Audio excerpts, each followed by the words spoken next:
So what's up mga tol? Welcome back. Nagbabalik nga pala si Yansky. So welcome to my vlog. So another day, another partial day, another schedule, another cancel day. So yun na nga, dito po kami na-assign sa Lubok. Sa Labak. Lubok tourist spot. Oy, nabubulol-bulol pa si Yansky. So yun na nga, papunta kami niya ng ng kainan. Oy, nagpapakyut-kyut pa si Yansky, boy. Mga tol. So yun na nga, shoutout sa mga kasama ko mga tol. Shoutout kay Marlon, kay Lester, kay Albert o kay Bel Sosa, pinakamalakas. Sunod kayo sa maayong dalan. Hindi totoo yan. Bola lang yan. So yun na nga mga tol. Pupunta kami niya ng kainan sa karinderya kasi hindi pa kumakain yan. Yung pamahaw namin yan, paniud to na. Huwag mong subukan.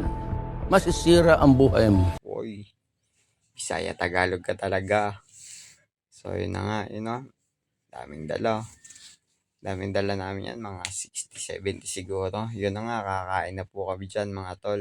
Nagpapakyut-kyut pa yung isa dyan. So pagkatapos namin kumain yan mga tol, punta na kami sa kanya-kanya naming area. Yung iba sa Luway, yung iba sa Lubok, yung iba sa Bilar. So ako naman, na-assign ako sa Lubok. So dalawa kami na-assign dito. So yun na nga mga tol.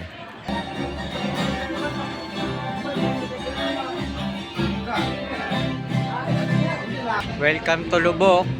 Reschedule now. Another reschedule.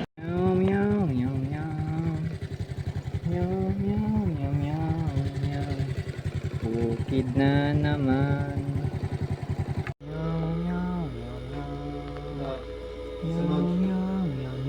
So yun na nga mga tol, papakalala natin yung mga kasama natin. Ito nga pala si Marlon, si Albert, si Lester, si Boy Cobra, yun siya, si Bel Sosa. Huwag ka iyak. So yun nga pala kaming lahat mga tol. So hanggang dito na lang. Peace out.